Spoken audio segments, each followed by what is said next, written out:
Welcome to another episode of Fabrengen on the Sicha, Fabrengen on Ear.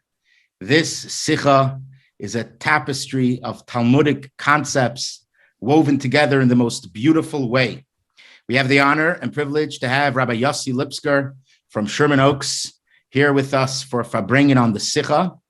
Rabbi Yossi Lipskier uploaded over 7 hours of content to the Project Likutei Sichas website, sharing the Sicha with the world. So it's an honor to have you. How are you?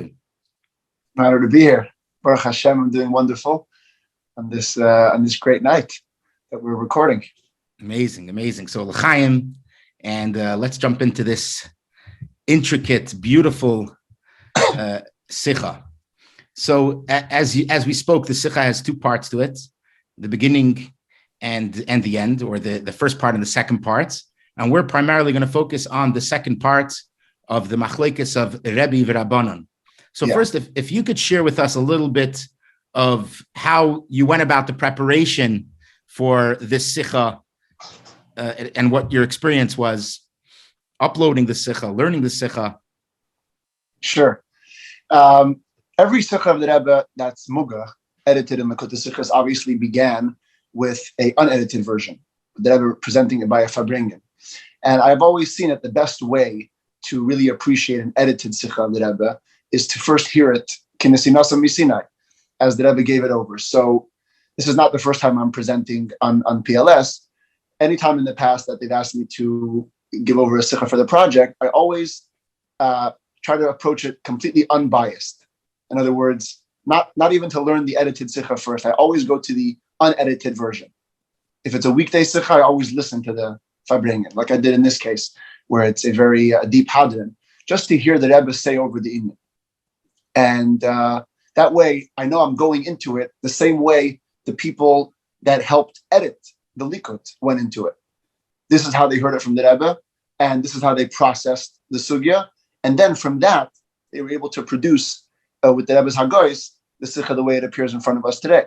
So after doing that, then I turned to the Sicha. I usually gave it kind of a general overview, so I see the sugyas that I was dealing with, and I always also, in the same unbiased spirit, like to go into the Gemaras or the sugyas themselves. So here, as soon as I saw it's dealing with the sugya of Karbonatzim and the Gemara in Menachos and the Gemara in Tainus and the Yerushalmi, I immediately, before anything, opened up the Gemara and Pasha learned through the sugyas. So I familiarized myself with all the sources so that when I'm listening and ready to absorb what it is that the Rebbe is going to be mechabesh, I'll be able to see it right away because I'll know all the background info. And then I went through the Sicha, each Ha'ara was mefaneach al the Mekaymis, and after all that, presented it on the recording.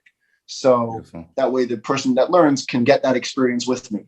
In other words, getting the background and then being able to appreciate the Sicha from there. Beautiful. So let's focus, let's jump into Sif Ches, where we talk about the machlekes of Rebbi V'rabbanan and the examples that the Rebbe will share in different mesach throughout the different mesachtes in Shas and in Maimorei Chazal. If you can give us the overview, I listened to one of your recordings where you shared about Eitz Likutei Sichas, a few details, the background of Rebbi V'rabbanan, the novelty, the chiddush of the Rebbe, the unique take the Rebbe has in this machlekes. So if you can begin and share with us a little insight into that. Sure. So one of the more geschmacked parts of the Rebbe's Torah is the inyan of Torah Achas. Because anything that Rebbe taught us about Torah, it's the 3 statements of Chazal that we have: Torah Achas, Torah Chaim, and Torah Emes. The fact that everything in Torah is true, the fact that everything in Torah is a lesson, and the fact that everything in Torah is really one. And that this theme of the oneness and the unity in Torah mamish pervades every part of the Rebbe's Torah. It doesn't matter if it's Nigler, if it's Chassidus, if it's Avedus Hashem. You always come across again and again this concept of Torah being one. And one of the ways that it expresses itself is in this concept of L'shita Sayin, the fact that we can link seemingly unrelated topics based on one, underlying yesod or underlying fundamental principle. And the truth is that this concept is not new, obviously, or unique to the Rebbe. The concept of linking different statements made by one or two individuals based on other statements that they've made actually appears in the Gemara, even though a fun fact is that the word Lishitase doesn't appear anywhere in Shas. I did a search. That expression that we're very familiar with, Azli Lishitasayu or Azli Lishitase, you won't find it anywhere on the pages of Gemara. In Gemara, you have a different word, which is L'taime. L'taime. Right. He follows his reasoning. And just very interesting. So where does it come from? So the word Lishitase appears first in the Rishonim. Rashi and Gemara, Tosfos, Meiri, you see it a lot. In the Gemara, they have L'taime. Like, for example, and I think it helps bring out the difference between L'taime and Lishitase, is that in the Gemara, it's always one specific halacha bringing about the conclusion in another specific halacha. So we're talking about Rebbi V'rabbanan. I'll just give a couple of examples about Rebbi L'tameh. The words Rebbi L'tameh appear, I think, 4 or 5 times in the whole Shas, where the Gemara links 2 dinim of Rebbi. For example, there's a story in the beginning of Masechta Bava Basra where there was a time of hunger, a drought, and Rebbi opened up his storehouses and he said, "Yikansu Bali Mikra, Bali Mishnah, Bali Haggadah. Anybody who studied any part of Torah can come inside and get food. The Al Yikansu Amei Haaretz, but an Am Haaretz should not come in." So there was a guy whose name was Shimon ben Amram, and he comes to Rebbi's storehouse and he says, "Rebbi, Parnasein, give me some food." So Rebbi says, "Karisa, have you learned Torah?" He says, "No." "Shanisa, you learned Mishnah?" "No." "You learned anything?" He says, "No." So he says, "How am I going to be mefarnes you? I only gave permission to give parnasa to people that learn Torah." So he said, "Parnaseini," I think the Lashon is ko'erev. Basically, give me parnasa as though I was another animal. And Rebbi gave him the food, and afterwards, Rebbi mitztayr, he was in pain. Oili shenasati piti la'amaretz. Woe is to me that I gave my bread to Amaretz. So his Talmudim asked him, maybe Shimon ben Amram was just hiding. Maybe he actually was one of your Talmudim, and he just didn't want to be taking pleasure or gaining from Torah. And Taka checked that out, and that was Taka the case. But the fact that he lamented that his parnasa went to Amaretz, the Gemara observes Rebbi L'taime. Rebbi went according to his reasoning, because Rebbi said elsewhere that punishment only comes to the world because of Amei Haaretz. So because Rebbi held that punishment comes to Amei Haaretz, so when there's a punishment in the world, he wasn't going to feed Amei Haaretz. So one din brings to another. Wow. There's another example in Masechta Menachos. We talk about the Lechem Aponim. Every Shabbos after Musaf, we say the Lakachta Seilas. So the pasuk by Lechem Aponim says that you have to put Shtayim Ma'aroches, Shesha Ma'aroches. You put 2 piles of the Lechem Aponim, 6 in each pile. So the Gemara says, what happens if you put 7 in each pile? The Kohanim piled up 14 breads instead of 12. So Rabbi says, since they put 6 and 6, the fact that they added a 7th one makes no difference. So the Gemara says, the pasuk by Lechem Aponim says that on top of the pile of bread, you have to put frankincense. You have to put a spice. So if the top level of Lechem Aponim is really not part of the Lechem Aponim, so by putting the frankincense on top of that, how are you going to fulfill the condition? So the Gemara says, Rebbi L'taime. Rebbi goes according to his reasoning. Rebbi touches the word al everywhere in Torah, b'samuch. Al doesn't mean on top of it, means next to. So he interprets this pasuk by Lechem Aponim that the frankincense went on the side. So regardless of how tall the Lechem Aponim goes, it's going to be kosher. There's a couple of more examples, but the point is that L'taime means that one specific halacha will bring about results in another specific halacha. Okay, so now if you could explain that if each one is contingent, if Rebbe holds in one place L'tameh, do we need that piece to be configured into another sugya, or the underlying machlekes is a standalone theory that they each have, and we don't need each sugya to tie in? If you could elaborate a little bit on that. Right. So if I understand what you're asking, you're basically going to the next level of what the Shitase adds over the time. Basically, in order to link these 2 machlekes and a Rebbe, you don't have to have any major fundamental principle that Rebbe looks at life in a certain way or looks at Torah in a certain way. He holds this here and this here, so the 2 come together. But nothing necessarily is underlying both of those halachas that could then be reapplied to, let's say, a halacha elsewhere that is attributed to Rebbe. The concept of l'shitase really goes deeper. L'shitase says there's got to be something under what the Rebbe calls a Yossi in many places that brings about what Rebbe said over here and what Rebbe said over there and what Rebbe said in many, many other places.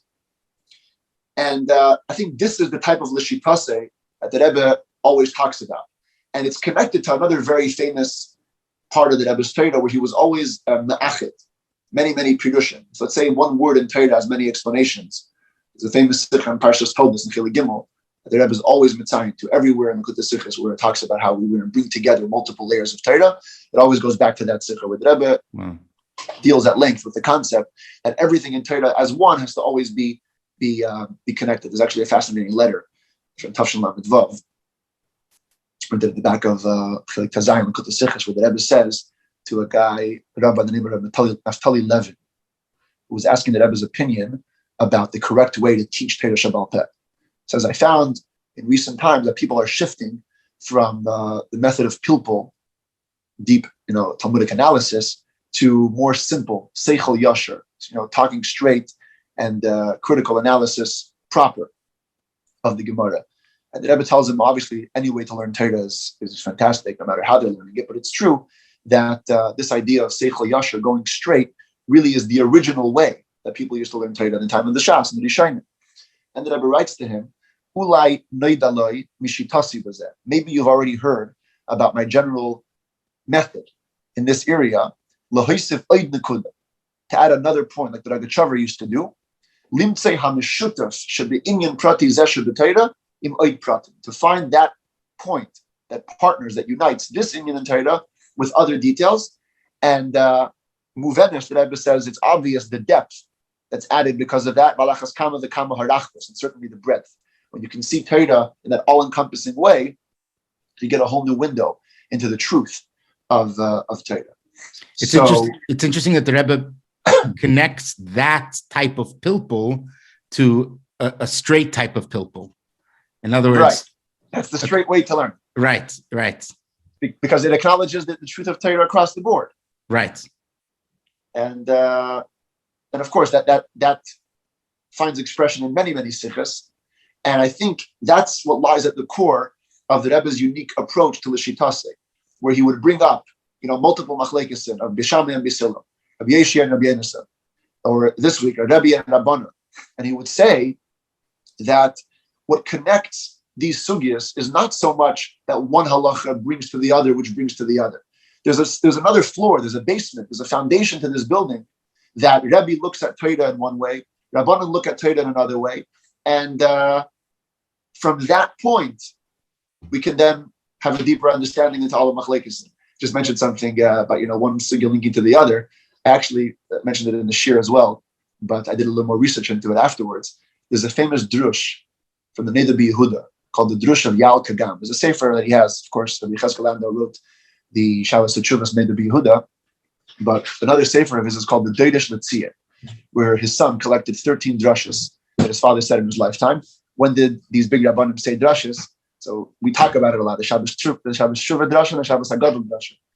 But that's actually what it was. On Shabbos Shuvah and Shabbos Hagadol, he gave very, very deep pilpulim, Pashut Nigla, nothing to do with Pesach or Rosh Hashanah. So the final drush in that sefer, the 13th one, it took 2.5 years to say. It started on Shabbos Shuvah Taf Kuf Yud Aleph, and it ended on Shabbos Hagadol or Shabbos Shuvah Taf Kuf Yud Gimel. Basically, every time he gave a speech, 6 months later, he continued the drasha. And the idea was the famous Gemara, which says that we always paskin like Rava in all over Shas, except for 6 cases, which have the Rashi Tevis of Yal Kagam, Yud Ayin Lamed Kuf Gimel Mem, and they each stand. It's an acronym for different sugyas. So the Rebbi Yehuda asked, how come it's in that order? If you look at the cases with the sources where they find themselves, it doesn't follow the order of Shas. Yud is Yeyo Shalem Midas, that's in Bava Mitzvah. The Lamed, which according to most opinions is Lechi, is a Gemara in Eidavim. So the Lamed should have been first. And he says that it seems to me that because of the way the Gemara decides the halacha by Yeyo Shalem Midas is what leads to the halacha by Eid Zayman, was what leads to the halacha by Lechi, etc. And each time he gave a drasha, he explained one more link. So the first year he explained the Yud and the Ayin, then he explained the Ayin and the Lamed, then the Lamed and the Kuf, etc. And he didn't even finish. His son, after he passed away, made the last link. But that's before the Rebbe's way of L'shitasi. The Rebbe's way is to say there's an underlying Yesod. I found in Rishimus, there's a note that the Rebbe wrote to himself. It's undated, but it seems like it's Tafshin Hey, because the Rebbe refers to what he said last year, and we have a Siyam Hashas from the Rebbe in Tafshin Dalet.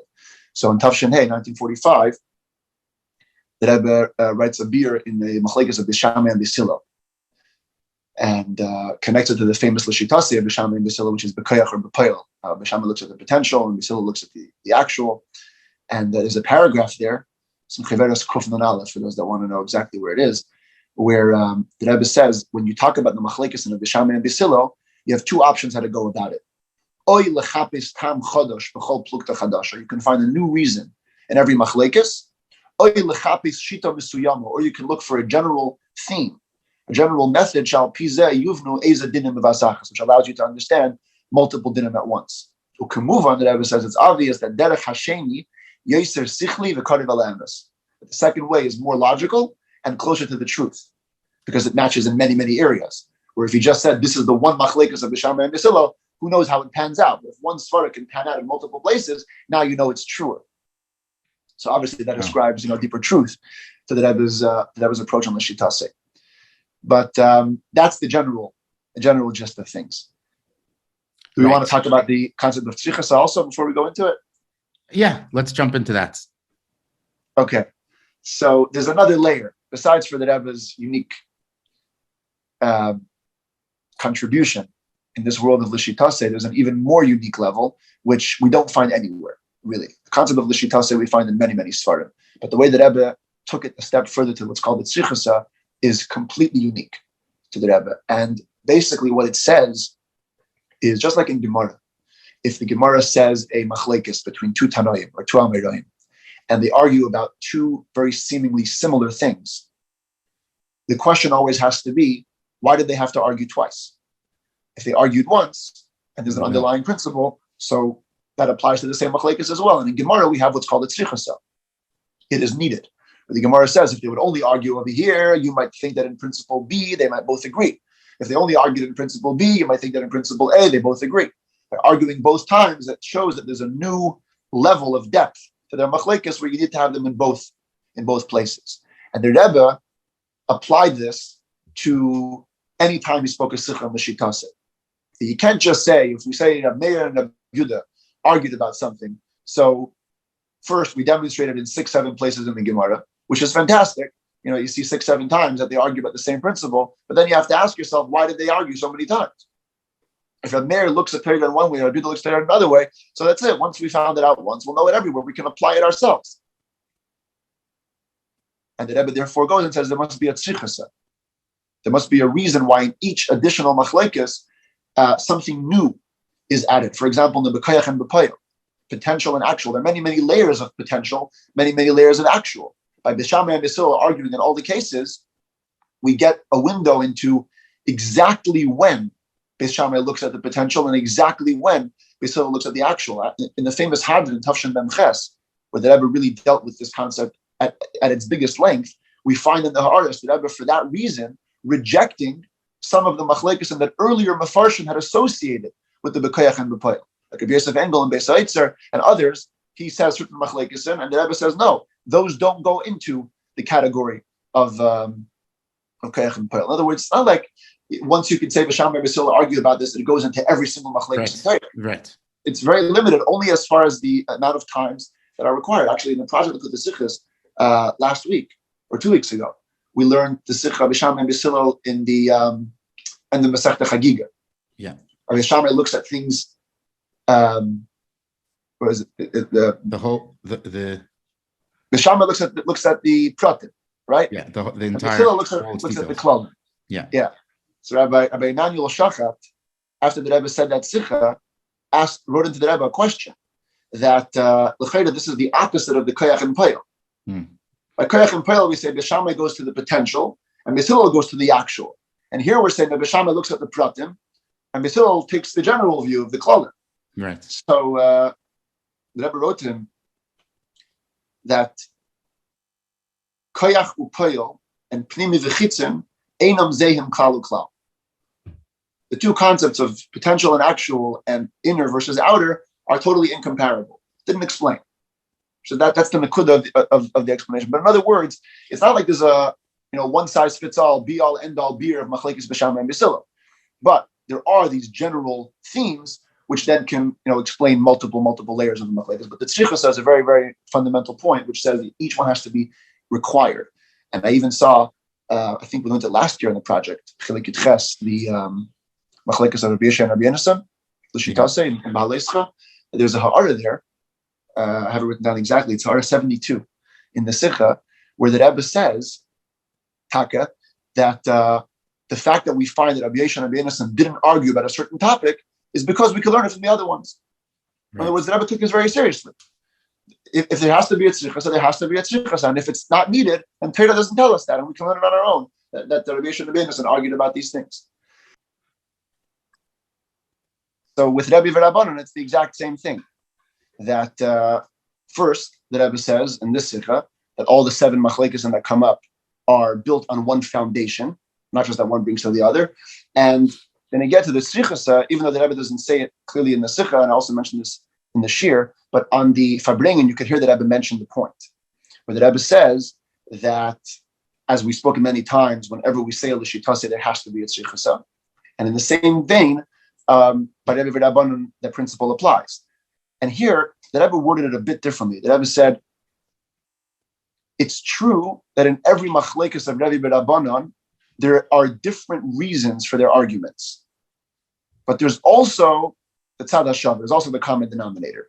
In other words, the Rebbe was expressing the concept of a tzricha in a bit of a variation, where it's not that each one is needed to teach us additional parts of the underlying Yosei de Rebbi V'rabbanan, but that besides for that one, there's other timing, other reasons why this machlekes is needed. But regardless, the principle of tzricha remains. If Torah communicates to us a machlekes in an additional place, it has to be that that there was a reason for it. So really, you have So you really have 3 parts. The whole idea of l'shitasayo. Yeah. 4 parts. You have l'tamei, and then at the next level is l'shitasayo, and then where it's needed.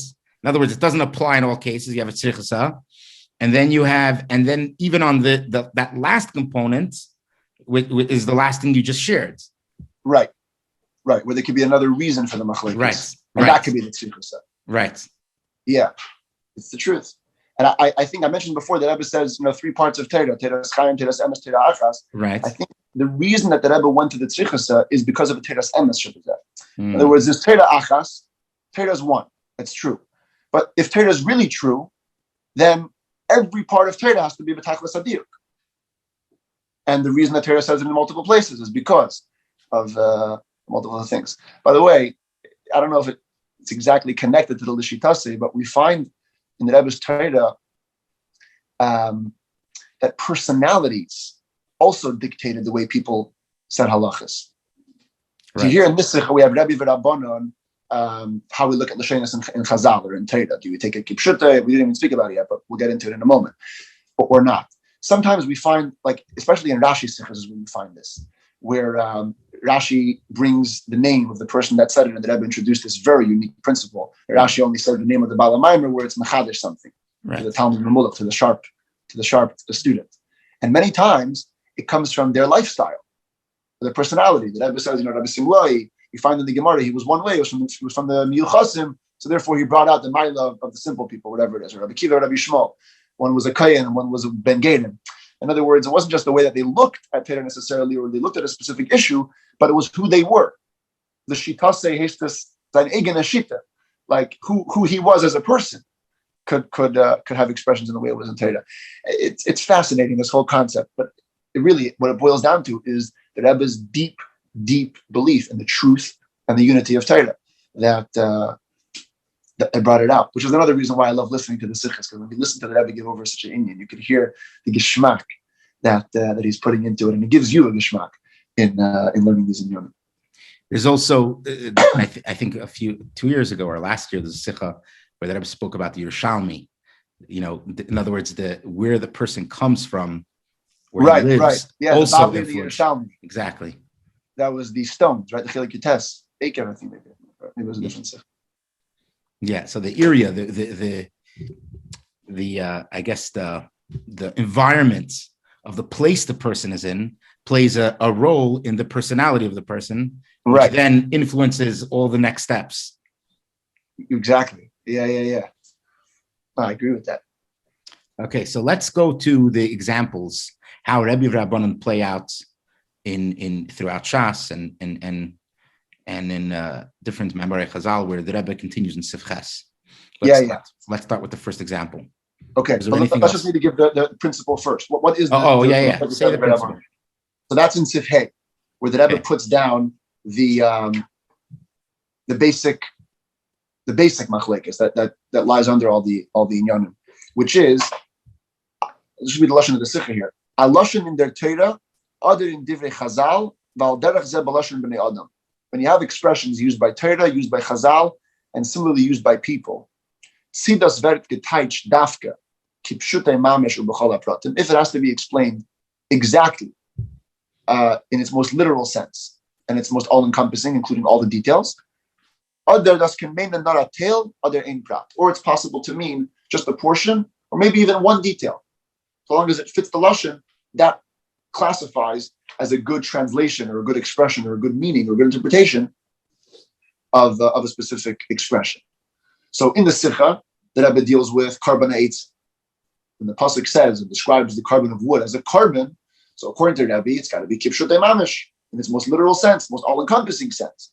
So if the Torah calls wood a carbon, so it has to be mamish a carbon to the point that it's brought in the mizbeach, and that it requires all the things that accompany a carbon, like salt, pizza, and being brought into the mizbeach and wood. Versus the Rabbanan say, no, if we're calling it a carbon, it's enough to say that it's a carbon in the sense that it ultimately got burnt on the mizbeach. Whether it got burnt on its own or it got burnt with other wood, as the Rebbe is ma'arich in the Sikha, we're not getting to that part. But that's the first expression that it takes in the Sikha. And then in Sifches, like you said, we get examples. One from each Seder and Shas. So why don't you lead the way on that? Where we're gonna. So let's start with the first one, Rebbi V'rabbanan in Shema, Kichsava. Yeah. Let's start with that one. Okay, so that's the one that Rebbe deals with in Sifches. Yeah. Which is there's a brisa that says Kriya Shema Kichsava. The question is, do you have to say Kriya Shema? Of course, there's a mitzvah to say Kriya Shema twice a day, in the evening and in the morning, and the Shach B'chav Kumecha. And the question is, if you have to say the words of Kriya Shema the way it's written in the Torah, or you can say it in any language. So Rabbi holds it has to be Kichsava the way it's written, and Rabbanan hold that it doesn't have to be Kichsava, it could even be B'chol Lashon. So the Rebbe, before even going to anything else, right away ties it into this principle. Rabbi says, we look at Kriya Shema is a lashon of Torah. It's words of Torah. They have to be taken in their most pashutah and all-encompassing sense. So if there's a chiyuv to read Kriya Shema, so we have to literally read the lashonos that it says in the Torah. Versus the Rabbanan can say that, no, the mitzvah is to say the teichen of Kriya Shema. As long as you said the content, you're good. You said it in English, you said it in Spanish or French, doesn't make a difference. The Rebbe adds something in that sif, by the way, which I think is very Yisedistic as well. Maybe I should have mentioned it before in the content of the Shitase. The Rebbe goes on to say that the Gemara actually provides a reason for this machlekes. The Gemara says what Rebbe and Rabbanan are arguing about. Right. Rebbe picks on the word v'hayu. The pasuk says v'hayu advarim eila, they have to be, which means v'hava yasan yuhu. They have to be as they are. And Chachamim say no. It says Shema. Shema is b'chol lashon. As long as you hear it, as long as you understand it. Right. So the Rebbe says, how am I connecting this machlekes of Rebbi V'rabbanan to the general principle? The Gemara says itself why they are. Right. And the Rebbe says, point that happens to be in that Gemara that it's clear in the Gemara. But the Rebbe basically says that that's not what was machriach. That's not what forced them to say what they said. In that case, it happens to be that it's actually completely not what forced them, because the pasuk is only there to counterbalance the other pasuk. Right. But I think you could learn from that even when the Gemara explains the my pligi, that's just giving you a further window into what's really going on. What really got them to say one thing was because of the general machlekes, and that bleeds out into how they interpret the pasuk, how they interpret anything else. So, like over here, where Rebbe looking at things kipshutei mamish and Rabbanan looking at things not kipshutei mamish, leads us to how you look at the psukim of Vahayu and Shema. Right. In other words, what's the intention? Where's the brisa coming from? What's the existential theory, so to say, to Rebbi V'rabbanan? Right. It's interesting because when I was looking at this part of the Sikha, I was thinking to myself, since it's mostly nigla, so I was looking for some sort of hayra to connect to. So I thought about the concept of, in a certain sense, Rebbe is kichsava. You have to read it as close as possible, or exactly the way the Eibishter gave the Torah. This is the way you read it. In other words, maybe you can say that the whole inyan of Torah, according to Rebbe, is that the way a person changes is if he reads Torah, or if he says the Shema, the way the Eibishter set it up, and to the specific literal details. And that's the way a person is uplifted or accomplishes the mission. And Rabbanan, on the other hand, Rabbanan looks at it from a different standpoint, perhaps, that in we're learning now, the past few weeks, we're learning about the So after, we can say that the Chachamim, they wanted the person, Shema, they wanted the person to understand, to listen, because that's the whole idea of Shema, is that the person internalizes the idea of the oneness of the Eibishter. This actually connects to another point. I once heard that in Shema, so you have Shema, the ayin is big, and then Echad, the dal is big. So it actually makes two words. You have this famously, we know, you become an aid, you become a witness, a testimony of the oneness of the Eibishter. But how is that accomplished? Through through knowing, through analyzing and thinking about it, and dissecting and viewing the world, and coming to an appreciation that everything comes from the Eibishter, and every single detail of the world is a manifestation of how the Eibishter orchestrated it. So in a certain sense, this idea of and then you become an embodiment, a walking testimony that the Eibishter created the world, and there's Echad, there's only the Eibishter, which this very much connects to Rabbanan, to the Chachamim, about the fact that say it in a language that really resonates with you, and have that have that wisdom become a part of who you are. I love that. That's a very interesting perspective. You know, they say that you should never ask a question on the pilpul, because if you ask a question, then it only gets longer. You can never slug up a pilpul. So as you're talking now, I'm thinking, can we resolve this with the Hemshech HaGemara? Because the Hemshech HaGemara says that Rebbi V'rabbanan argue about Kriya Shema. Can we apply this to the whole Torah? As the Gemara says, according to Rebbi, it would seem like that the whole Torah could be read in any language, because otherwise, why would Torah have to tell us that Shema has to be a Lashon Kodesh? And the Gemara concludes that really, according to Rebbi, it could be that Torah has to be read Mamash Lashon Kodesh, and still Torah has to say Shema because it says Shema. And same thing with As Rabbanan. So it comes out, according to the Maskana of the Gemara, that the rest of Torah is not the same as Shema. In other words, the rest of Torah, everybody says could be read this way, could be read that way, and it's only by Shema that they have the machlekes. So how do we tie that in? Maybe it's that Torah, as long as you're taking Hayrayos from Torah, doesn't matter what language you're doing it in. When it comes to the Eibishter, maybe to Achdas Hashem or to Shema, maybe over there we can bring in this Rebbi V'rabbanan. Anything coming to you now as we're talking about it? Yeah, I mean, in that we see the Maila really of Rebbi in the most pristine Shema Yisrael that really is the foundation of everything. Echad,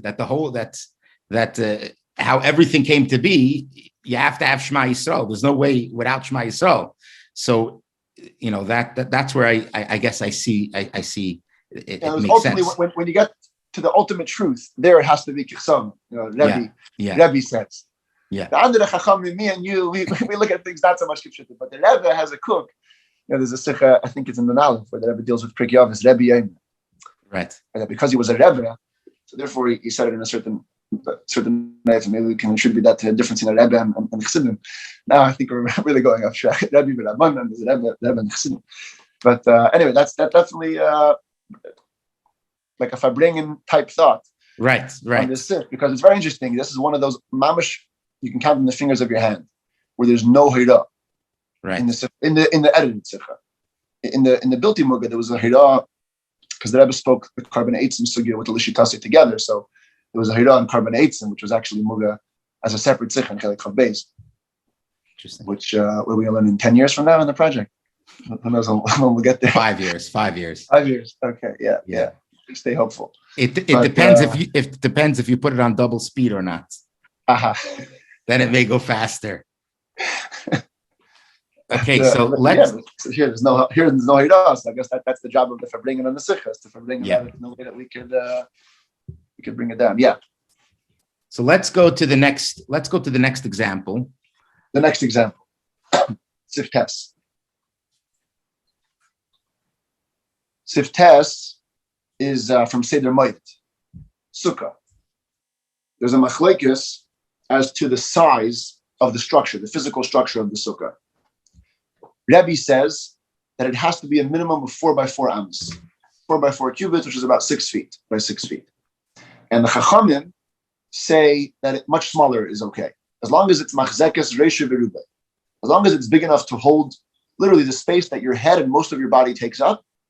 That's already kosher. It's already okay to be a structure in the sukkah. So the Rebbe connects it to the machlekes because the pasuk which gives us the mitzvah of sukkah says basukesh teishvu shivas yom, to sit in a sukkah for 7 days. And the Gemara teaches that teishvu means ke'ein tadu. You have to sit in the sukkah the same way you would live at home. This is, by the way, now lashon chazal. Notice in Sif Hey, the Rebbe said a lashon in Torah or a lashon in chazal, a lashon in Bnei Yoda. So I think that doesn't say clearly, but I think in Sif Ches it's lashon in Torah. Sif Tes is now lashon chazal. How do we understand this ke'ein tadu? Rebbe says it has to literally resemble your living quarters. Living quarters don't just describe the way you live. They also describe the actual place. And therefore, it needs to be a minimum size of 4 by 4 amos, which is the place, which can be a beis dira. According to the Rabbanan, the emphasis is on a different word. It's not on the word tadudu, it's on the word ke'ein. So long as it resembles, so long as you've built a structure that you can do somewhat of the teishvu, somewhat of the sitting, which the Torah classifies as reisha v'rubai, enough for your head and most of your body. Now you're good. You're fulfilling their requirement. And therefore they don't require the structure to be that big. Of course, the Rabbanan agree that a house is only 4 by 4 amos. That was Mitzayim in R68. From later on, where the Rabbanan agree that when it comes to a bias, it has to be 4 by 4 amos. But that's not the case under discussion. Because the discussion is a sukkah, which is only ke'ein tadur. And if it's ke'ein tadur, so long as you're fulfilling that minimum, not kipshutai, so then you're good. How does this tie into dira b'tachtenim? For sure, no tadur, something with dira. That's a clear answer. I was actually thinking of the union of sukkah is hamshachas makif in pnimi. Yeah. So I'm guessing that what's the whole idea is that you have a person in a very practical sense. A person may have all these beautiful ideas in their avodas Hashem, and it really just hovers around them. It doesn't permeate them. They don't do the internal work. So it's just b'makif. The Eibishter is b'makif. The idea of spirituality is b'makif. The whole idea of sukkahs is to bring that b'pnimius, is to bring that into your everyday life. So Rebbe, in order to accomplish that, it has to resemble a house. What's a house? A house is a very permanent. Is a person that doesn't have a house is not a person. The house plays a significant role in helping a person internalize and bring ideas into a practical dira. So for Rebbe, you need the most that resembles a house. The Rabbanan say no. You don't need a perfect house. You could even have not such a perfect house to accomplish this. It's gewaldig. Taduru, kein taduru. Yeah, kein. As long as you have kein, that already satisfies it. Which in a certain way mean like the pulpit doesn't stop. In a certain way, that means that when you're making change, it doesn't have to be perfect. Just start the process. I think there's a Josh Gordon Ol Shalom, he shared in one of the Rambam Shiurim, he wrote into the Rebbe something, I don't know about what, and the Rebbe said, don't worry about perfection.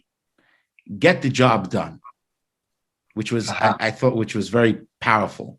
Maybe that connects over here. It doesn't have to be 4x4 to get started on your mission or to get started on building something. Right. Put your head and most of your body into it. Exactly. Once you're already there, then we're guaranteed the rest is going to happen. Yeah. You'll fulfill it. And you'll ultimately have the bias, because the Rabbanan also agree that the bias is right. We get to that. This is Gishmak. Do you want to speak over the third example? Yeah, let's go to the third example. Okay. We have to have B'chol Lashon. Is that there the you third go. example? Yeah. Here the Rebbe says clearly that Al Derech right. is going to get to the Lashon V'das B'nei Adam. This is a special din when it comes to conditions. Typically, we tend to look at conditions as literally as they translate. They make certain actions conditional.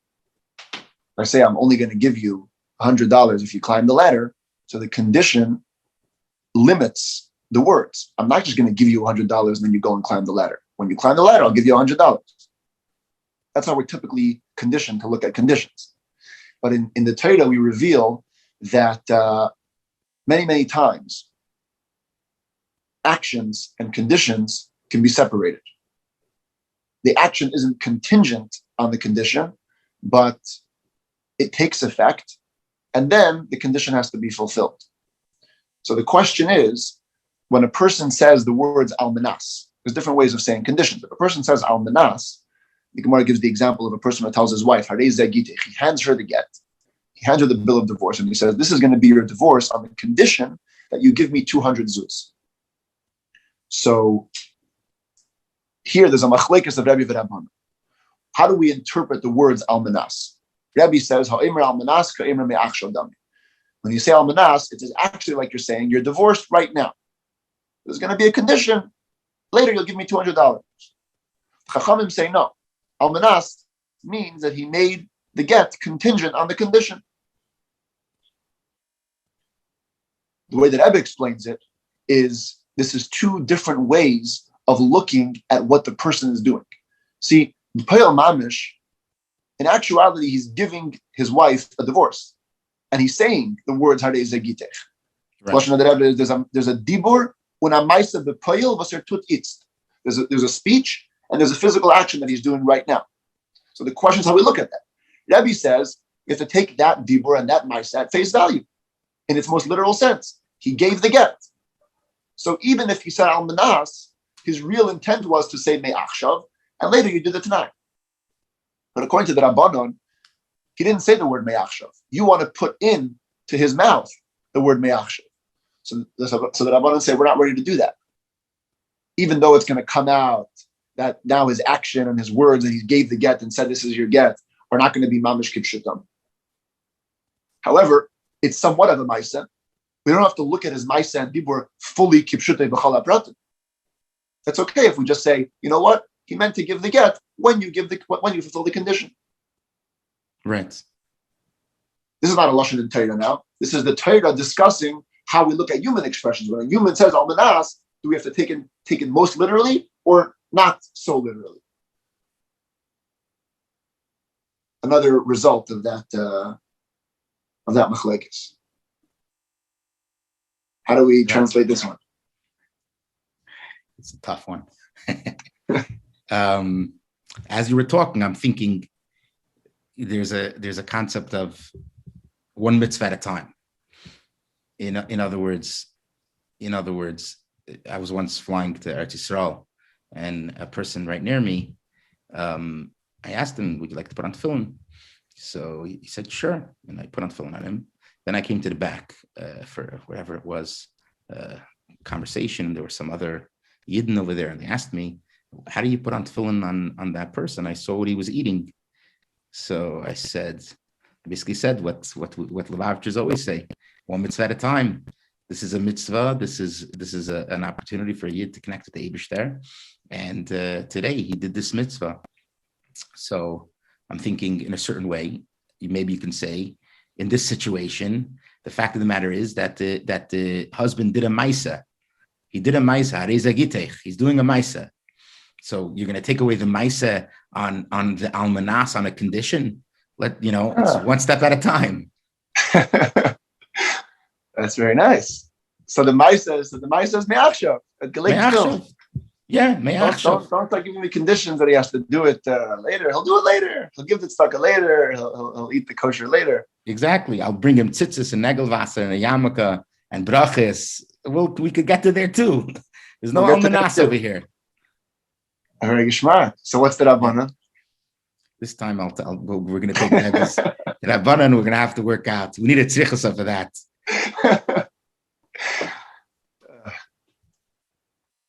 Rabbanan. Yeah. They don't want to learn any me'achshav into it.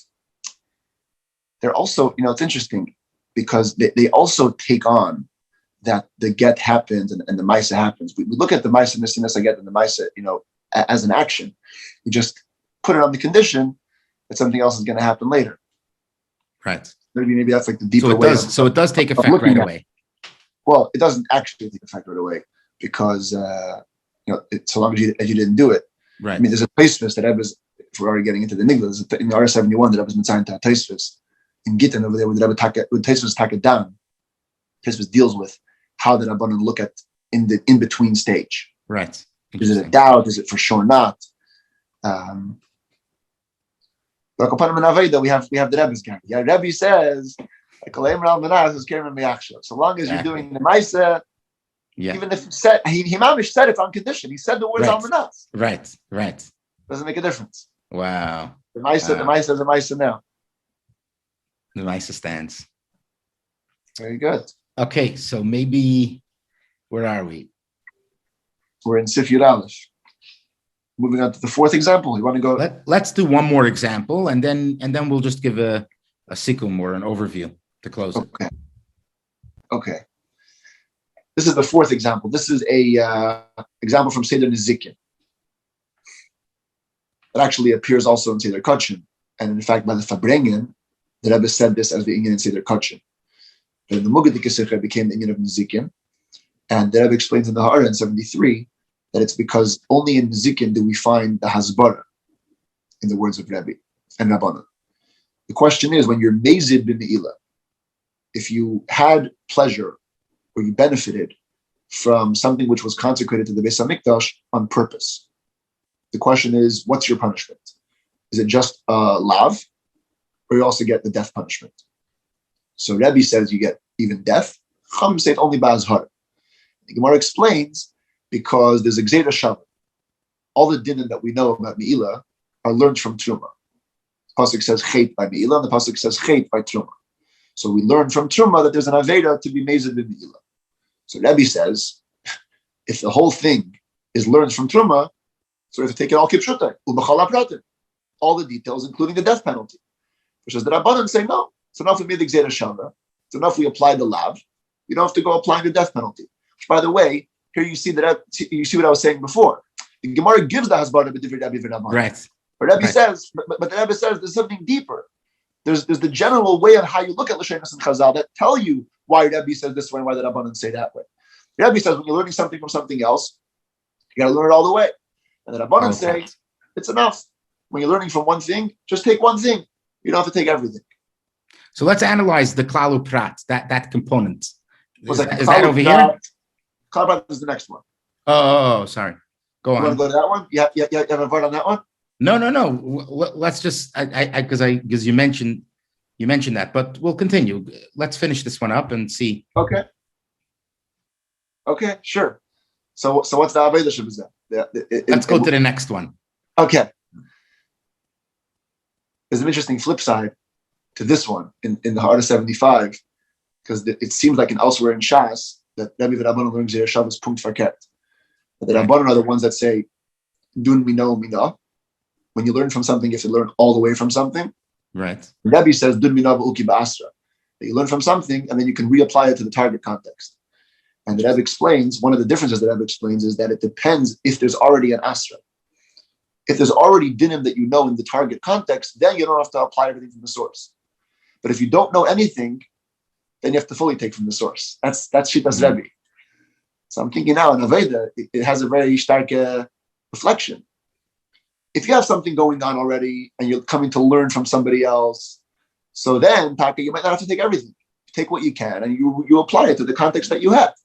But as the house garnished, if there's no asra and you're coming to take from somewhere else, then you have to go all the way. Maybe that's Prat and Shema. At the Shema, maybe that's Pshat and Rebbe Shema and Shema. B'chol HaTorah kichsava. Maybe Taka, when it comes to Shema, we have no say.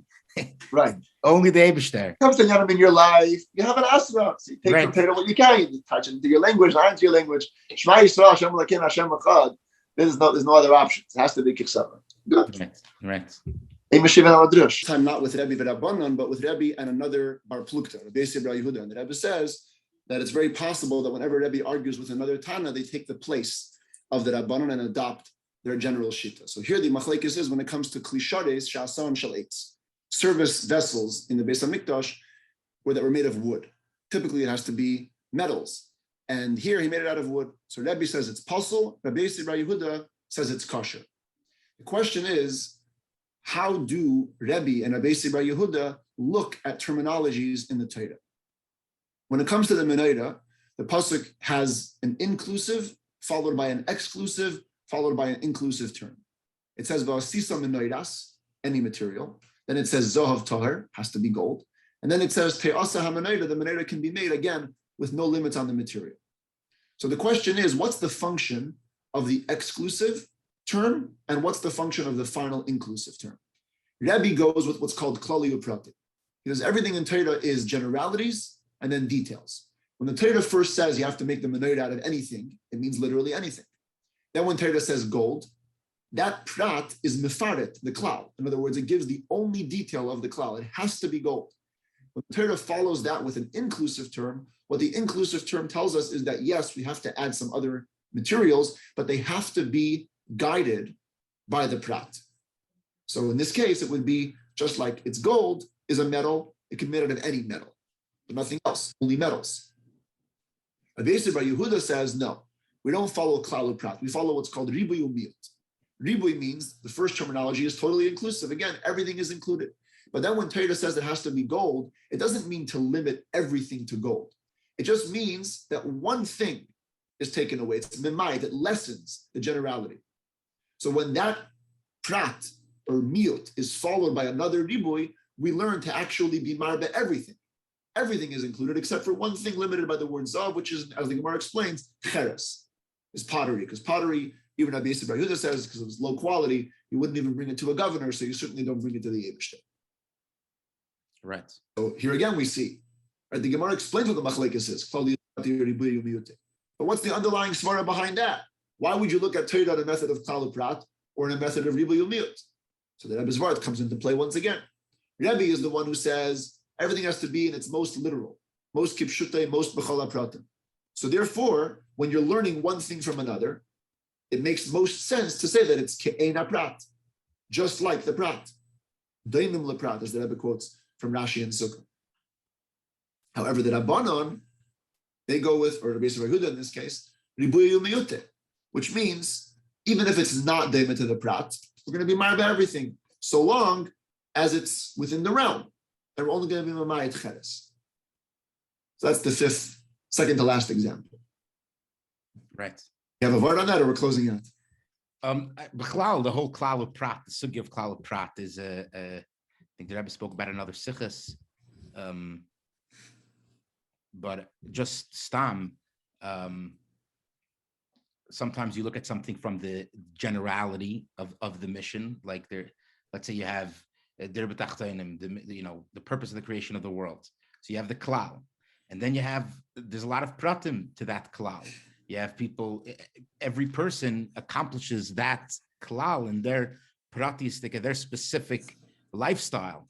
And the Rebbe in Bechlal and Sichas, you see how the Rebbe talks about the people who have the employee, the employer, The milas in every single mission or role that a person is in, and how that matches the klal of accomplishing dir b'tachtainim, accomplishing the mission. And adrabah, we need all the pratim to complete the klal. Sure. So you're saying whether it's bedema to the prat or not bedema to the prat depends on whether you're focused on the klal or on the prat. Yeah. Episazai. Yeah. You want to go with the final example, or we're already over time? I think let's just do just a quick. If you can just give an overview of the three examples of, not really an overview, but the focus of how the Rebbe brings many different examples, b'chaloshin, and we'll close with that. Yeah. So now that we see the detailed examples of the sikha, I think we can appreciate a little bit more what we meant when we talked about going into this farbrengen, about the general approach to the shitase. Here we see a machlekes about kriyashma, how it has to be recited. Literal Hebrew, other languages. Then we have a machlekes about the size of a sukkah. Then we have a machlekes about a person who gives a divorce on a condition. A machlekes about a person who benefits from hektish. And a machlekes about making holy vessels out of wood. You look at it on the surface, there's b'chlal no connection. And there really isn't any connection. And the Gemara itself demonstrates that l'chayra there's no connection, because in each place the Gemara gives different reason for the machlekes. Here it's about how you darshan exer shavav chet chet. Here it's how you darshan klali uprati ribui yomiyute. Here it's how you look at the words of Hayu and Shema. Here it's how you look at the word almanas. But the Rebbe says there's a lishitase. What that means is there's a foundation to this building. These are 6 floors of a building, all being held up by one single basic question. And that is, when you have a lashon, do you look at it kipshutai, or do you look at it or not kipshutai? Do you look at it b'chala pratim or not b'chala pratim? Rebbe, who says you look at it kipshutai, it's very interesting in the Farbrengen, you can hear the Rebbe go through all the examples in one breath. I wish I could play the audio for you. The Rebbe goes, Rebbe was called Kiddush Makich and al derech zeh by Sukkah, and al derech zeh by Eben al Manaz, and al derech zeh by Carbonates, and al derech zeh by Hezed B'Mila. In other words, it's all one thing. Not that one din brought to the other, but one Yossi brought to all 6 or 7. The same thing with the Rabbanan, that it's that same Yossi that they say that a lashon doesn't have to be kipshutei b'chala pratim, that goes and carries them through. Maybe should all continue to be misamek in the Rebbe's Torah, and to find the treasures and the pearls and the gems that are contained in this Torah's Chayim, Torah's Emes, Torah Achas, and the Torah Nitzchis forever for every single one of us. Thank you, Rabbi Yossi Lipskier, for joining, for bringing on the Sikha and your contribution this week. Really amazing, giving people an opportunity to learn the Sikha, the Iyun, next level, really next level. So thank you. Thank you. Pleasure being here. Oh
I